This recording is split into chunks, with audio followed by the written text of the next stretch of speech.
Oh, just take the Mylar off, they say. Oh, it's easy. Just heat it up and it comes right off, they say. Oh, I have a special method. I freeze it and it comes off, they say. And then I always say, no, if I take it off, you're going to take a bunch of paint off because this Playfield is old and worn. We got a lot of work to touch up here, people. Look at this crap. So I didn't film any of that because it's just primer. But I'm just using, you can use anything you want really, but I'm just using light buttermilk, which is basically kind of a yellowed, like an off-white. And I'm just trying to get rid of the wood grain. And again, the only reason is because the paint, if you don't do that, you have to put many, many, many coats of red and yellow to cover up that wood grain because it's a darker color. I didn't used to do that. And then I kept having people tell me to do it, so I started doing it. I put a little bit up there beneath the pop bumpers, a little bit over here around one of the inserts that had the paint missing, and a little bit up there on the ball trail. Joey was saying, we don't have to do that. I'm going to do it anyway. We're going to do it. We're going to make this thing nice. Okay, so we got rid of all the wood grain. That's the first step. It looks like crap. It might even look worse than it did when it had all the wood grain. But we're moving in the right direction here. Okay, so you know, there's really not that much orange. I'm trying to decide what I want to do first, you know. There's really not that much orange. There's also not that much teal.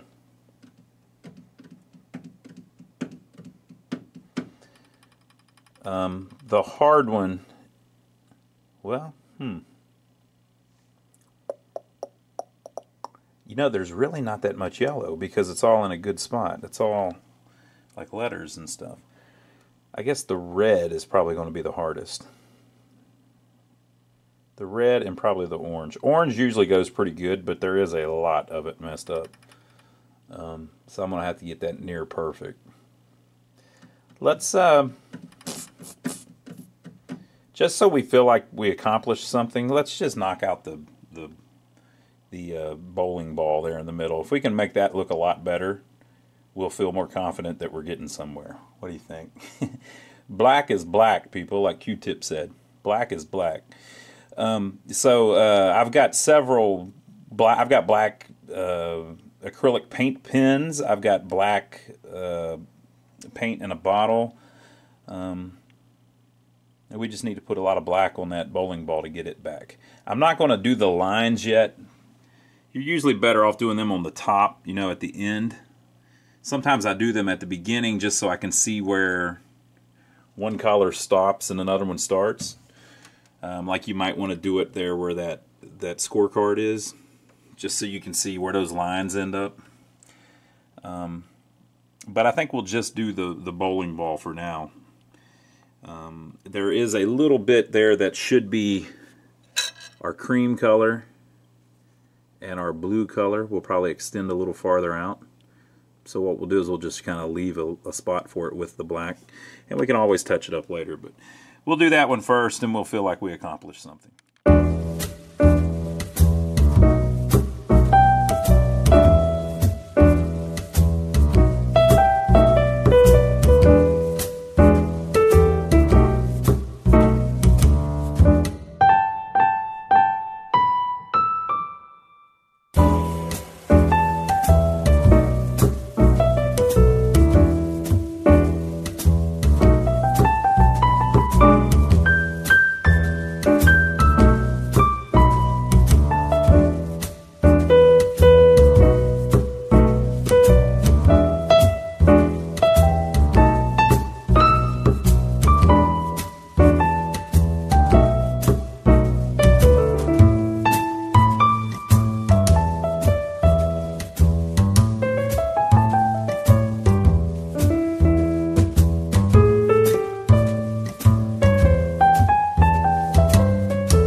shaky there for a minute.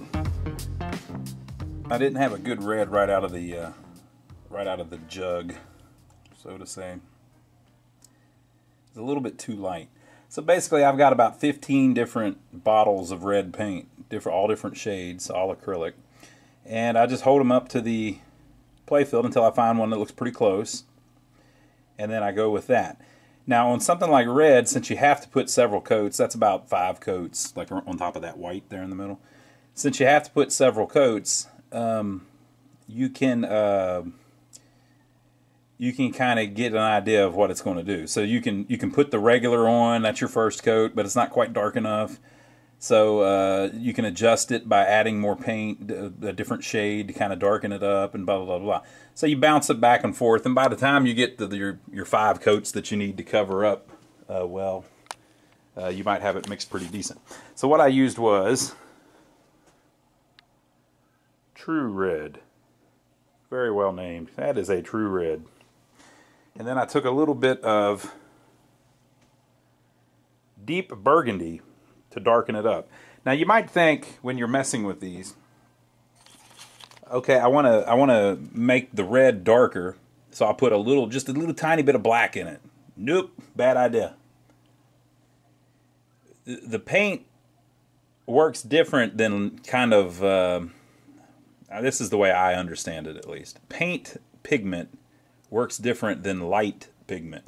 So to your eye, if you get decent at seeing color, seeing the difference between this shade and this shade, you might say, oh, the red, it needs to be a little darker, so you can see that, right? So in your mind, you think of darker as, it's more black outside, it's more closer to midnight or whatever, so that's how you think of things getting darker. But whenever they make paint, that's actually mixed with, clay and things like that in it. So there's all kinds of different stuff in there. And so the way they get from red to burgundy might involve something different than putting something black in it. It just depends on how they make it. There's no real true black anyway. They're calling that ebony, that ball that we did, the paint that I used for it. But it's not really black. It's just like a really dark blue, right? So if I were to put that in this, you would end up with like a purple. It wouldn't really do what you want. Now, if you look at this burgundy, it kind of is a purple, a little bit, right? But it's not a black. So this is what I got, which, as you can see, is a pretty close match. It's not perfect, but it's pretty close. So my advice would be, the paint always dries a little darker than it looks when it's wet. And if you can't get it perfect, get it slightly darker, because if your eye catches something that's a little bit too dark, you're kind of, all of your life has kind of conditioned you to just think that that's something that's a little worn. You don't notice stuff like that as much. But if you notice something lighter, you go, why in the world is it like that? There shouldn't be any reason that one of the colors is lighter than it used to be. But if it's a little darker than it used to be, your eye will just go right over it, not even notice it. So the whole goal is we're trying to make it where you can't see it. You can't notice it. Obviously, right now, it sticks out like a sore thumb because of all the things around it that are still screwed up. But the closer we get, the more colors we put back on, all of that's going to hide. And my goal is to get it where you can't even tell there was a piece of Mylar there. Now, you notice when the light hits the pool ball, see all of the paint? You can see the different sheen and everything. When you clear it, all that will disappear. And all of your colors, like different shades of black, will blend together where you won't be able to tell. Now the red is slightly off, but it's also going to be underneath where it says strike value. And then we're going to have those lines covering up the white part. So it's going to be a little bit easier to hide. I also repainted a bunch of this. You can't tell too much. I'm holding the camera back just so you can see that from the player's viewpoint, you're not going to notice that, right? And I didn't go through and fix every little part because, like I said, we're not trying to make it perfect. We're just trying to make it look really clean and very presentable.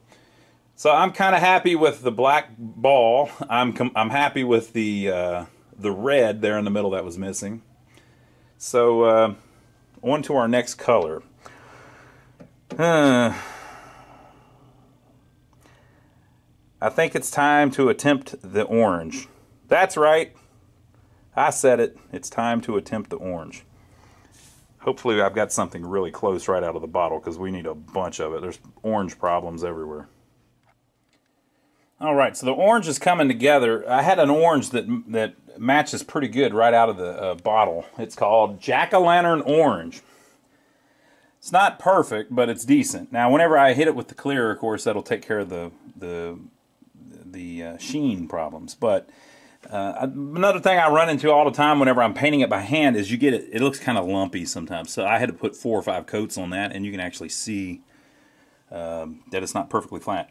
The way you're supposed to fix that is to clear it and then sand it and clear it and sand it, clear it and sand it, clear it and sand it. Do about 5 sanding jobs on it, and that'll fix it, but I'm not going to take it quite that far.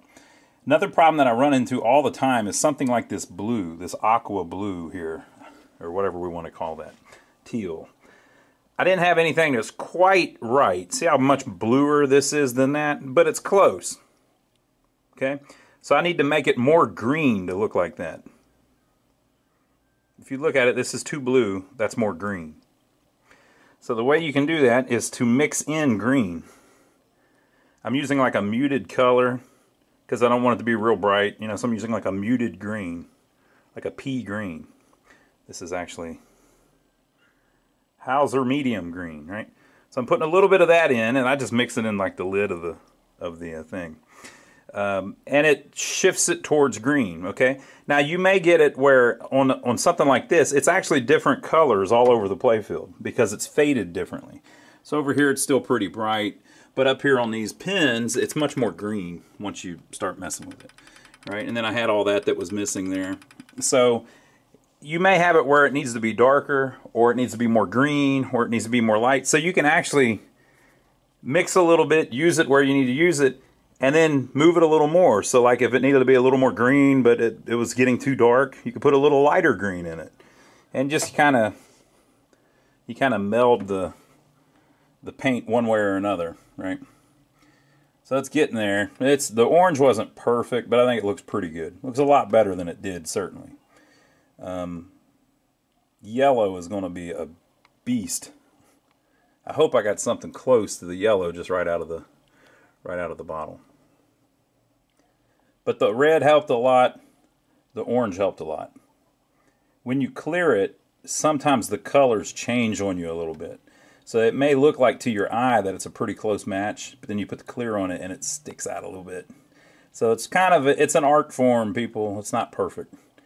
And I don't draw perfectly straight lines either, so. But it's getting there. I think it's already much more presentable. You could probably just leave it like that once you cleared it. But I'm going to add in the other stuff that's missing. Obviously, I need to put the lettering back and a bunch of that. But it's starting to come back.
Alright folks, so this is how it came out.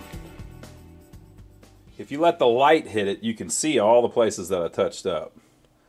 So I'd give it about an 8 out of a 10. That would be my personal assessment. This is about as good as I'm capable of. I could have got it a little better maybe if I just kept messing with it. But I think it's very presentable compared to where it was. I don't know if I took any good video of it before from this angle. Let's see if I can edit in a before.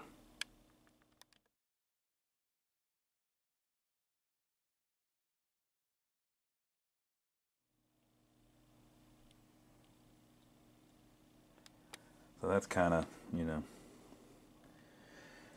So I think I got the orange pretty close match. But the problem I always have is that it's not thin enough. And I've had people, person after person after person tell me, oh, you can thin it. Yeah, but if you thin it, then you have to do more coats. So you end up, I'm on a, it's a time commitment thing, you know what I mean? If you're a hobbyist, you can do like 20 coats. And if that takes 10 days, oh well, right? But if I'm doing this as a business, you know, I can't spend 10 days working on getting the orange just perfectly flat. So I kind of got to go with it and run with it, and it comes out decent and roll with it. There's a few flaws, too, where I messed up. I won't point them out. You can probably point them out and figure it out if you look close enough. But all in all, I'm pretty happy with it. I had some people in here earlier, and I told them that I repainted part of the Playfield, and they could not find what I was talking about, which was shocking to me. But you've seen it happen, so you know exactly what I repainted. But they hadn't seen how it looked before, so they could not tell. So that's fine with me. I don't want it to necessarily look new. I just want it to look very presentable and clean. And I think it does. So I'm happy with it. So I hope you are. So leave your comments below. Make sure to give us a thumbs up for taking the trouble to film it for you. We didn't have to do that. We got our pop bumpers rebuilt too while you weren't looking. We didn't have to do that. Now we're going to have to do another video because we still have some things we have to go through. We have to basically do the lights and then test play it and repair anything that's not quite right. So we'll get to that on the next video. We'll see you then. Make sure to check out my brother Donnie. If you don't know about him, my brother Donnie has a channel here on YouTube. He and I are in all kinds of shenanigans on the weekends. But lately we've been working on an old mobile home that we bought that someone had turned into a convenience store. So we're taking this mobile home with bars on the door and the windows and everything and trying to take it back. We're going to turn it back into a mobile home so we can rent it out. So make sure to check that out. He's down below, my brother Donnie. You can find his channel here on YouTube. I will see you over there, but I'll see you back in a couple days where we'll continue working on this thing. I hope you've enjoyed the ride so far.